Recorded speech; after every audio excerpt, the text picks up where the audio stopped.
Hai semua, selamat datang di Candi Film. Apa kabar kalian semua? Saya doakan semoga semuanya dalam keadaan sehat dimanapun kalian berada. Film kali ini berkisah tentang seorang laki-laki yang mencari istrinya yang tiba-tiba menghilang secara misterius. Segala cara dan upaya pun dilakukan untuk menemukan istrinya kembali. Namun siapa disangka, ternyata menghilangnya sang istri bukanlah karena diculik atau tindak kejahatan lainnya, melainkan rencana sang istri untuk menghukum suaminya karena melakukan sebuah kesalahan. Lalu kesalahan apakah yang diperbuat hingga sang istri bertindak sedemikian rupa? Mari langsung saja kita simak alur ceritanya.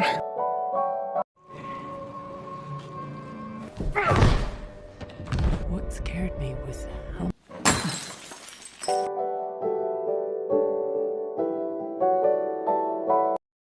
Berlatar di suatu pagi yang indah dan sejuk di sebuah kompleks perumahan, terlihat seorang laki-laki bernama Nick yang berprofesi sebagai seorang dosen di sebuah universitas. Sebelum memulai aktivitasnya, Nick menyempatkan diri untuk mampir sebentar ke sebuah bar tempat usahanya. Tak lama setelah itu, tetangga sebelah rumahnya menelpon jika kucing kesayangannya berkeliaran di luar rumah. Nick pun lalu memutuskan untuk kembali pulang ke rumah. Sesampainya di rumah, Nick mendapati pintu rumahnya dalam keadaan terbuka. Selain itu, Nick juga mendapati meja ruang tamunya yang pecah berantakan. Yang lebih parahnya lagi, istrinya yang bernama Amy tidak ada di rumah. Bahkan kala itu nomor teleponnya pun tak bisa dihubungi. Khawatir terjadi apa-apa, Nick pun akhirnya menghubungi polisi setempat. Tak lama kemudian, dua orang polisi pun datang. Mereka merupakan seorang detektif bernama Rhonda yang membawa seorang temannya. Saat itu penyidikan pun segera dilakukan oleh Rhonda. Namun anehnya, semua perabotan rumah terlihat baik-baik saja dan tak ada kerusakan sedikit pun. Rhonda pun melanjutkan pengecekan ke ruang kerja Amy, yang mana Rhonda sedikit terkejut karena ternyata Amy adalah seorang yang sangat populer di masa kecilnya. Yang mana pada masa kecilnya dulu, ia adalah seorang penulis buku cerita anak-anak yang sangat dikagumi di Amerika. Berbagai penghargaan pun ia dapatkan, hingga pemerintah dan masyarakat pun menjulukinya sebagai Amazing Amy. Rhonda pun melanjutkan penyelidikannya ke lantai atas dan menemukan gaun dengan setrikaan yang masih panas. Nick berkata gaun itu hendak dipakainya nanti malam untuk merayakan anniversary-nya yang kelima. Mereka pun lanjut mengecek keadaan dapur, di mana Rhonda menemukan setitik bercak darah pada kabinet dapur yang membuat mereka semakin curiga. Saat di kantor polisi pun, Nick mencoba memberikan keterangan dengan apa adanya tanpa ada yang ditutup-tutupi. Namun saat detektif Rhonda bertanya mengenai hal-hal pribadi Amy, seperti siapakah teman dekat Amy yang bisa dihubungi, apakah golongan darahnya, dan hal apa yang bisa dilakukannya sehari-hari, yang faktanya Nick tidak banyak tahu, yang bahkan dia adalah suaminya sendiri. Bahkan saking lalainya, Nick belum juga mengabari orang tua Amy sejak tadi. Saat itu Nick pun semakin stres saat melihat ayahnya yang tiba-tiba ada di ruangan sebelah. Usut punya usut, ternyata sang ayah kabur dari panti jompo dan ditemukan oleh polisi setempat. Lalu Nick pun lekas mengantarkannya kembali ke panti, sedangkan Nick kembali pulang ke rumah adiknya yang bernama Margo. Di sana Nick akan menginap untuk beberapa hari karena rumahnya akan dilakukan penyelidikan lebih lanjut oleh tim forensik. Keesokan paginya, orang tua Amy nampak sudah hadir di kantor polisi. Di sana mereka telah menggelar jumpa pers yang secara otomatis seluruh wartawan akan meliputnya dan siap menyebarluaskan berita ke seluruh media massa yang ada di seluruh penjuru kota. Usai jumpa pers, orang tua Amy pun turut memberikan keterangan kepada detektif Rhonda jika ada beberapa orang yang sangat terobsesi kepada Amy sebelum Amy menikah dengan Nick, yang kemungkinan bisa saja terlibat dalam hilangnya Amy. Di antaranya adalah Desi Collins yang sempat hampir bunuh diri karena putus dengan Amy. Lalu yang kedua adalah Tommy O'Hara yang putus dengan Amy karena tuduhan penganiayaan. Setelah usai memberikan keterangan pun, detektif Rhonda langsung memanggil Nick ke ruangannya dan menunjukkan sebuah amplop yang ia temukan di kamar tidur mereka, yang mana pada sampul amplop itu bertuliskan petunjuk 1. Nick lantas memberi penjelasan kepada Rhonda bahwasannya setiap tahun memang Amy selalu membuat teka-teki pada sebuah amplop agar Nick dapat mencari hadiah anniversary mereka lewat petunjuk yang ada di dalamnya. Nick dan detektif Rhonda pun langsung meluncur ke lokasi pertama sesuai petunjuk yang ada di dalam amplop. di mana itu adalah ruang kerja Nick yang ada di kampus tempat dia mengajar. Di ruangan itu pun mereka menemukan amplop lagi yang bertuliskan petunjuk kedua. Saat Nick membaca isi di dalamnya, Rhonda pun sambil mengecek keadaan di sekitar ruangan. Dan walhasil, Rhonda menemukan sebuah celana dalam wanita berwarna merah. Tapi Nick beralibi tidak tahu menahu tentang celana itu milik siapa, dan berpura-pura tidak mengerti tentang petunjuk amplop yang kedua. Malam itu juga, tanpa sepengetahuan detektif Rhonda, Nick diam-diam pergi ke rumah orang tuanya yang merupakan petunjuk amplop yang kedua tadi. Di sana pun Nick langsung menemukan amplop ketiga yang Amy tinggalkan di meja. Tapi tak lama kemudian detektif Rhonda pun sampai juga di sana, yang ternyata diam-diam telah mengikuti Nick. Nick yang gugup pun langsung menyembunyikan amplop yang ketiga di saku celananya. Kepada Rhonda pun Nick mengaku bahwa dia memang rutin mengunjungi rumah itu seminggu sekali. Keesokan harinya Nick pun mengunjungi hotel tempat mertuanya menginap, yang mana Nick dibuat terkejut karena di sana sudah dipadati oleh para relawan yang bersedia membantu dalam pencarian Amy. Saat itu semua mata pun tertuju pada Nick. Berita menghilangnya Amazing Amy membuat Nick mendadak viral, hingga seorang tante-tante pun memanfaatkan momen dan mengajaknya berselfie ria. Bahkan foto itu diunggahnya di media sosial, yang walhasil foto itu justru tersebar luas hingga disiarkan di berita televisi, yang otomatis membuat Nick semakin frustasi. Di tempat lain, detektif Rhonda pun terus melakukan investigasi hingga masuk ke kompleks Tunawisma. Di sana Rhonda menemui seorang bandar narkoba dan bertanya apakah dia pernah melihat Amy. Usut punya usut, ternyata Amy pernah menemuinya dan memintanya untuk dicarikan sebuah senjata. Namun orang itu menolak permintaan Amy dikarenakan dia hanya menjual obat-obatan terlarang saja. Sepulangnya dari tempat mertuanya, Nick pun kembali ke rumah adiknya untuk beristirahat. Tak lama kemudian sebuah pesan masuk ke ponselnya, di mana pesan itu berasal dari seorang wanita bernama Andy, yang tak lain tak bukan adalah selingkuhannya. Di mana diketahui Andy adalah seorang mahasiswi di sebuah kampus tempat Nick mengajar. Saat itu Andy pun nekat menemui Nick karena sudah lama mereka tak bertemu. Handphone Nick pun selalu sibuk beberapa hari ini dan tak bisa dihubungi. Saat itu pun Nick pun berkata kepada Andy bahwa itu adalah pertemuan terakhir mereka karena situasi sedang dalam darurat. Andy pun paham dan tak masalah. Di malam itu pun mereka justru melakukan hubungan yang spesial di rumah Margo, di saat semua orang gencar memberitakan tentang hilangnya Amy. Mereka berdua pun akhirnya ketiduran di atas sofa, lalu bangun kesiangan. Tapi diam-diam Margo memergoki mereka. Margo pun tak habis pikir dan langsung meluapkan emosinya kepada Nick, karena selama ini ternyata sang kakak mempunyai wanita simpanan. Margo pun tak bisa membayangkan apa jadinya seandainya publik tahu tentang perselingkuhan mereka di saat semua stasiun televisi tengah gencar memberitakan istri Nick yang menghilang. Sampai-sampai seorang pengacara kondang bernama Tanner Bolt turut memberikan opininya terkait hilangnya Amy. Setelah beberapa hari tak pulang, Nick akhirnya menyempatkan diri untuk singgah di rumahnya. Setelah memasuki dapur, Nick pun melihat lantai dapur yang nampak sedikit bergerak. Usut punya usut, ternyata kemarin tim forensik menuangkan sebuah cairan ke lantai, tepat ditemukannya bercak darah yang sempat ditandai oleh detektif Rhonda kemarin. Setelah cairan itu dituangkan ke lantai, kemudian polisi pun akan men-scan melalui alat pemindai termal dan dapat melihat semua bercak dan noda meski sudah dipel sekalipun. Dan hasil scan pun menunjukkan di lantai tersebut sempat terdapat genangan darah, di mana golongan darah itu sama seperti golongan darah Amy. Dan semua bukti-bukti yang ditemukan polisi pun membuat Nick semakin tersudut. Malam itu pertemuan pun kembali diadakan. Di sana Nick memberi sambutan dan berterima kasih kepada semua relawan yang bersedia membantu dalam pencarian Amy. Namun di tengah-tengah sambutannya, tiba-tiba seorang wanita bernama Noel muncul. Di sana ia mengaku sebagai teman Amy dan berteriak agar Nick mempertanggungjawabkan semua perbuatannya, karena kini Amy telah mengandung 6 minggu. Mendengar pernyataan wanita itu pun semua perhatian tertuju pada Nick, yang otomatis menyita perhatian wartawan.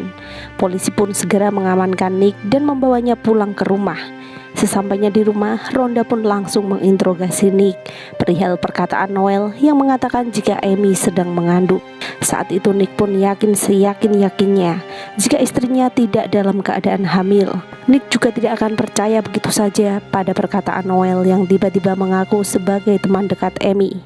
Namun tiba-tiba saja Rhonda menunjukkan foto jika Noel dan Amy sedang berfoto di taman bersama, yang terkesan mereka benar-benar akrab. Yang lebih mengejutkan lagi ketika Rhonda menunjukkan sebuah dokumen keuangan milik Nick, di mana dalam dokumen itu berisikan semua tagihan kartu kredit milik Nick, yang dimana tagihannya sudah mencapai $150.000. Padahal Nick tidak pernah membelanjakannya sebanyak itu. Lalu Rhonda pun membahas juga perihal bercak darah yang ditemukan oleh tim forensik, di mana hasil rekap medik melaporkan jika Amy benar-benar sedang hamil. Dari semua bukti-bukti yang ada, Rhonda pun sempat berasumsi jika Nick lah yang melakukan semua ini kepada istrinya. Nick yang merasa tersudut pun tak bisa menahan emosinya, hingga akhirnya dia memutuskan untuk mencari seorang pengacara. Margo yang makin curiga pun turut menginterogasinya dan ingin mengetahui duduk masalah yang sebenar-benarnya. Saat itu Nick sangat yakin jika Amy tidak hamil, karena memang dari awal Amy tidak ingin memiliki seorang anak. Ditambah lagi sifat Amy yang selalu pegang kendali dan mendominasi di rumah tangganya, yang otomatis membuat Nick semakin tak betah. Dan masalah tentang menghilangnya Amy, Nick benar-benar tidak tahu penyebabnya sama sekali. Sesaat kemudian Nick teringat dengan amplop ketiga yang ditemunya waktu itu. Nick mencoba memecahkan dan mencari petunjuknya sendiri, yang ternyata amplop itu mengarah ke sebuah gudang di belakang rumah Margo. Lalu diam-diam Nick pun segera menuju ke sana dan menemukan hadiah anniversary-nya yang kelima dan berbagai barang-barang branded yang Amy belanjakan dengan menggunakan kartu kreditnya. Di tempat lain, Rhonda yang masih kepo pun kembali mengunjungi rumah orang tua Nick. Di sana Rhonda kembali menggeledah semua barang-barang yang ada di sana untuk menemukan petunjuk. Tak lupa Rhonda juga memasuki ruang bawah tanah yang merupakan basement. Di sana Rhonda menggeledah seluruh isi basement dengan sangat-sangat teliti, bahkan hingga ke tungku pembakaran sampah sekalipun. Walhasil di dalam tungku Rhonda menemukan sebuah buku diary yang ternyata itu adalah milik Amy, yang dimana buku itu sudah terbakar sebagian, namun isi di dalamnya masih bisa terbaca dengan jelas. Sementara di tempat lain terlihat seorang wanita cantik yang terlihat sehat walafiat. Ya, dia adalah Amy yang nekat kabur dengan meninggalkan segala kasusnya di Missouri. Dia membeli mobil butut murah untuk pergi dari kota itu. Kini Amy pun dapat terbebas dari suaminya. Yang jelas aksi kaburnya itu bukan tanpa alasan, yang dimana pada malam itu Amy pernah memergoki suaminya yang keluar dari bar tempat usahanya bersama seorang wanita selingkuhannya, yang padahal bar itu dibelinya dengan menggunakan uang Amy. Jelas hal itu membuat Amy merasa hanya dimanfaatkan oleh suaminya yang pemalas dan menyalahgunakan kekayaannya. Ditambah lagi Nick yang punya wanita simpanan membuat harga diri Amy sudah tak ada lagi. Jika kita flashback ke masa dulu sebelum mereka menikah, Nick selalu mencoba mendekati Amy dengan segala rayuannya. Faktanya, Nick yang berasal dari rakyat biasa telah percaya diri mendekati Amy yang jelas-jelas berasal dari keluarga ningrat. Bahkan Nick sangat confident meyakinkan kepada semua orang jika dia pantas bersanding dengan Amy, termasuk pada orang tua Amy. Akan tetapi seiring berjalannya waktu, semenjak mereka menikah, sifat asli Nick pun kian terlihat, di mana Nick selalu bermain game ketika ada waktu senggang.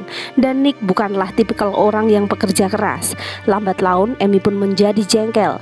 Ditambah lagi saat Amy mengetahui jika suaminya berselingkuh. Karena geram dengan kelakuan suaminya, Amy pun lantas merancang siasat yang sangat licik namun brilian. Semua hal yang dialami oleh Nick saat ini pun tak lain tak bukan adalah rekayasa Amy. Sebagai seorang penulis handal, Amy pun merancang semua sandiwaranya dengan sangat mulus. Hal pertama yang ia lakukan adalah mendekati seorang bumil yang ada di kompleksnya, yang tak lain tak bukan adalah Noel. Di sana Amy pun curhat kepada Noel panjang dan lebar seolah-olah dia sering mengalami KDRT. Tak lupa Amy pun memanipulasi tagihan kartu kredit milik Nick. Lalu laporan pembukuan pun dicetak agar seolah-olah Nick terlihat mempunyai masalah keuangan yang serius. Lalu setelah itu Amy melakukan sandiwara selanjutnya, di mana dia mengundang Noel yang sedang hamil dan diajaknya minum jus sampai over, yang walhasil membuat si Bumil menjadi kebelet pipis. Lalu urin si Bumil tersebut diambil dan disimpannya.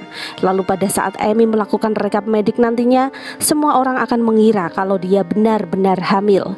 Setelah itu Amy pun mengambil kesempatan di saat suaminya pergi, di mana dia membuat kericuhan di rumahnya sendiri, memecahkan meja di ruang tamu agar terkesan habis terjadi kekerasan, menyedot darahnya sendiri dan melumurkannya ke lantai dapur.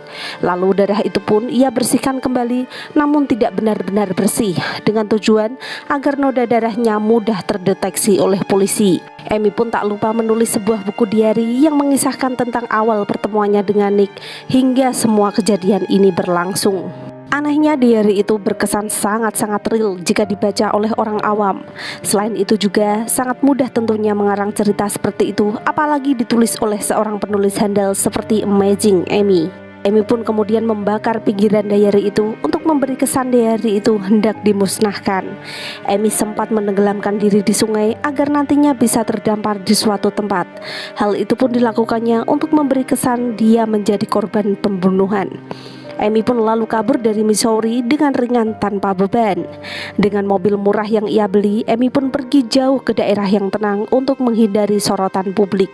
Di daerah terpencil itu pun Amy menyewa sebuah penginapan kecil dan menunggu hingga kasus itu mulai surut. Di penginapan itu dia bertetangga dengan seorang wanita bernama Greta. Di sana Amy pun menyamar sebagai Nancy. Sialnya, walaupun selalu menghindar, namun Amy selalu saja bertemu dengan Greta kemanapun ia pergi. Di tempat lain terlihat Nick yang kembali melihat gudang kecil milik Margot. Sebagai bukti, kali ini ia pun mengajak Margot untuk ikut serta melihat isinya. Saat itu Nick mengatakan kepada Margot jika Amy lah yang membelanjakan semua barang-barang itu dengan menggunakan kartu kreditnya. Saat itu Nick dan Margot tak habis pikir mengapa Amy berbuat sejauh ini. Margot sempat berpikir jika Amy sangatlah brilian merancang semua ini, namun di sisi lain dia juga sangat gila. Melihat semua sandiwara yang dilakukan oleh Amy, Margot pun menyarankan kepada kakaknya untuk mencari seorang pengacara demi melindungi dirinya. Tak pikir panjang, Nick pun lantas berangkat ke New York untuk menemui seorang pengacara kondang yang tak lain tak bukan adalah Tanner Bolt. Setelah bertemu dengan Tanner Bolt, Nick pun menceritakan semua duduk perkara yang dialaminya. Mendengar semua curhatan Nick, si pengacara pun justru geli melihat nasib buruk yang dialami oleh Nick dan memiliki istri yang sangat cerdik dalam menghukum suaminya sendiri. Tapi meskipun demikian, Tanner tetap bersedia untuk membantu. Saat itu Tanner pun memberikan kisi-kisi tentang langkah pertama yang harus Nick lakukan, di mana dia harus mencari Tommy O'Hara dan juga Desi Collins yang merupakan mantan Amy dahulu untuk mengorek keterangan informasi tentang istrinya. Setelah bertemu dengan Tommy, di sana ia bercerita secara gamblang bahwa ia tidak pernah melakukan kekerasan seperti yang dituduhkan padanya. Di malam itu Tommy hanya meminta untuk putus karena sudah tidak betah dengan kelakuan Amy yang terlalu banyak mengatur. Hingga akhirnya Tommy memutuskan untuk mundur secara perlahan. Saat itu pun Amy sempat menggodanya untuk berhubungan haram. Yang lebih mengejutkan lagi saat polisi tiba-tiba datang ke rumahnya dengan membawa tuduhan jika Amy telah diperkosanya. Saat itu pun Tommy dibuat semakin syok saat melihat bukti visum yang menemukan luka-luka di tubuh Amy yang menjurus pada kekerasan seksual, di mana pada kenyataannya Tommy tidak pernah melakukannya sama sekali. Akhirnya dari sini pun mereka bisa melihat bahwa sesungguhnya Amy sangat lihai dalam mengarang sebuah kejadian. Tak berhenti sampai di situ, Nick juga sempat mengunjungi Desi Collins yang merupakan mantan Amy selanjutnya. Tahu jika Nick adalah suami Amy, si orang kaya satu ini pun tidak bersedia untuk dimintai keterangan. Keesokan paginya nampak pengacara Tanner melakukan visit ke rumah Margot. Di sana Nick bercerita panjang dan lebar mengenai sifat asli istrinya, di mana ia dengan sangat liciknya tak segan-segan menghukum siapa saja yang berani berbuat salah padanya. Lalu Tanner pun menyarankan agar Nick mengakui saja semua kesalahan yang pernah ia lakukan kepada Amy, termasuk juga soal perselingkuhannya. Tanner beranggapan hal itulah yang akan menyelamatkan Nick di pengadilan apabila ia dijatuhi hukuman mati. Setelah itu Tanner pun akan menggelar sebuah acara bincang-bincang di TV untuk meraih hati penonton agar berempati kepada Nick. Di tempat lain pun diperlihatkan Amy yang sedang bermain golf bersama tetangga barunya, yaitu Greta dan juga kekasihnya.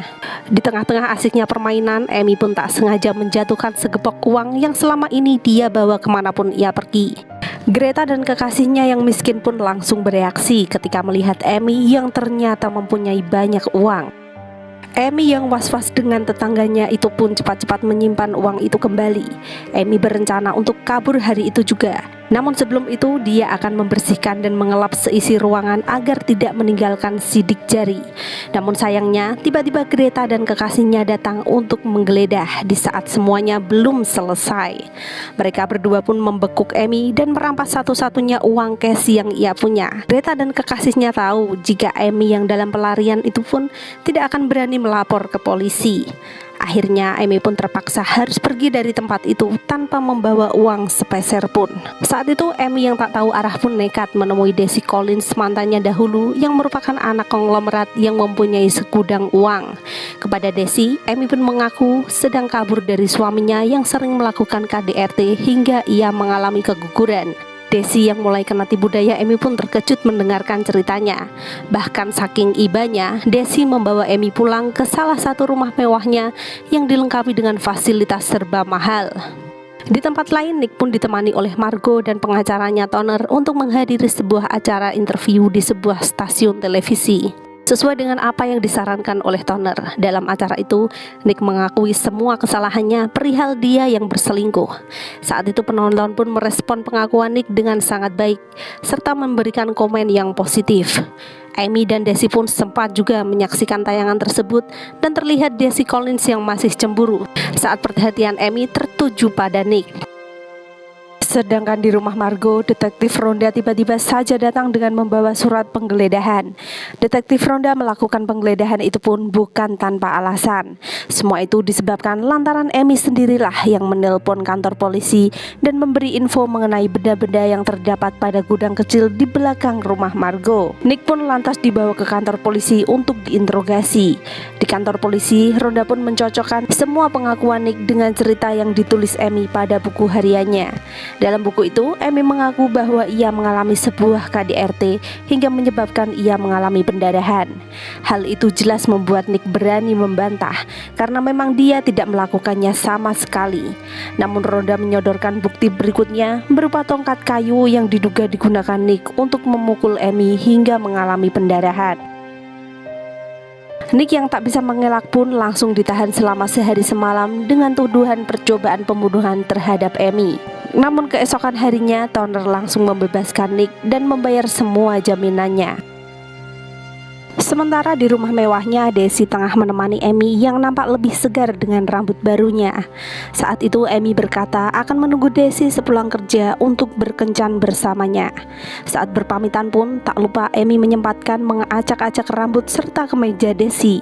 Semua itu dilakukannya agar terkesan Amy mengalami tindak perkosaan pada rekaman CCTV. Yang lebih parahnya lagi, dia sengaja menyodorkan ujung botol pada alat vitalnya. Hal itu dilakukannya agar nanti ditemukan bukti telah terjadinya kekerasan seksual padanya. Malam harinya Amy segera melangsungkan aksinya, di mana Daisy yang pulang kerja disambutnya dengan rayuan. Sebagai laki-laki normal, Daisy pun merasa tertantang hingga mereka pun akhirnya berhubungan. Saat berhubungan itu pun Amy yang sangat licik hanya menginginkan sperma Daisy saja. Lalu setelah Daisy mengalami klimaks, Amy pun mengambil cutter tajam yang sudah ia siapkan di bawah bantal. Lalu kemudian mencabik leher Daisy hingga akhirnya tewas. Amy pun membiarkan sperma Daisy berada di dalam alat vitalnya sebagai tanda bukti jika Amy menjadi korban perkosaan. Begitu juga darah Daisy yang dibiarkan mengalir melumuri tubuh Amy. Sementara di depan rumah, Nick pun masih dikepung oleh awak media. Namun kali ini ada yang berbeda, di mana terlihat Amy yang tiba-tiba datang dengan keadaan tubuhnya yang masih berlumuran darah. Saat itu Amy bertingkah seolah-olah dia menjadi korban, dan Nick pun lalu membawanya ke rumah sakit. Dari bekas luka yang ada pada tubuhnya, dokter pun mengatakan telah terjadi tanda-tanda perkosaan. Namun kali ini Nick tak semudah itu percaya begitu saja tentang apa yang telah terjadi. Setelah itu Amy pun diinterogasi oleh para tim penyidik. Ia diminta bercerita tentang apa yang dialaminya selama ia menghilang. Di sana Amy mengaku telah diculik oleh Desi dan dibawanya ke rumah mewahnya. Di sana pun Amy mengaku disekap dan mengalami penganiayaan dan kekerasan seksual. Tim penyidik pun percaya begitu saja terhadap keterangan Amy. Namun lain halnya dengan Rhonda yang nampak curiga ada sesuatu yang janggal karena dia mengikuti kasus ini dari awal. Setelah pemeriksaan berakhir, Nick lalu membawa Amy pulang ke rumah disertai dengan awak media yang selalu mengepungnya. Semua orang pun nampak bahagia melihat amazing Amy yang akhirnya kembali dengan selamat. Nick yang sangat geram pun meminta Amy mengakhiri sandiwaranya dan mengatakan yang sebenarnya. Mereka pun akhirnya mengobrol di kamar mandi dengan melucuti semua pakaiannya untuk menghindari alat penyadap. Disitulah Amy mengakui jika ia memang membunuh Desi. Semua itu dilakukannya dengan alasan agar dapat pulang ke rumah.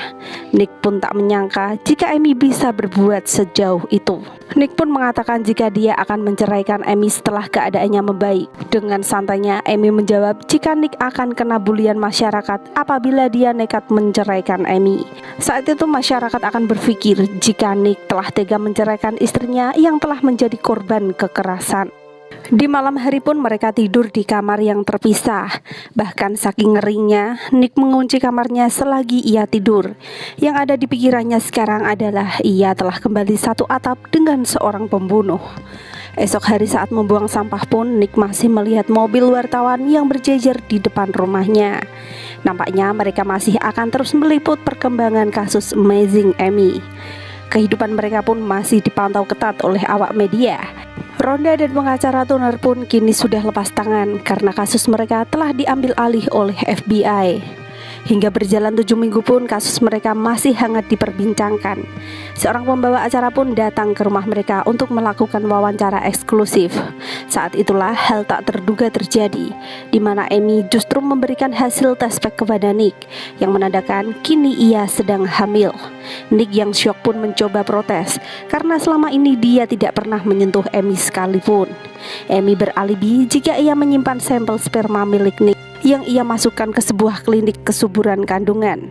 Merasa dijebak, Nick pun mendorong Amy ke tembok. Karena dengan demikian Nick akan makin sulit terlepas dari Amy. Kepada pembawa acara itu, Nick terpaksa memberitahukan tentang berita kehamilan istrinya. Margo yang mendengar berita itu pun menangis sejadinya. Margo tak terima jika saudaranya akan tetap tinggal bersama seorang pembunuh. Ditambah lagi Nick yang harus tetap bertanggung jawab hingga anak itu lahir. Mereka pun kini tak bisa berbuat apa-apa. Saat itu Margo hanya bisa mendukung Nick apapun yang terjadi nanti. Nick pun tak punya pilihan lain selain harus tetap tinggal bersama istrinya dan mencoba menerima dengan segala kekurangan serta kelebihannya. Mempunyai istri yang sangat pintar dan cantik namun sangat berbahaya. Nah teman-teman, begitulah akhir cerita pasangan fenomenal ini. Semoga cerita kali ini dapat menghibur kalian semua. Dan sampai jumpa di film menarik selanjutnya.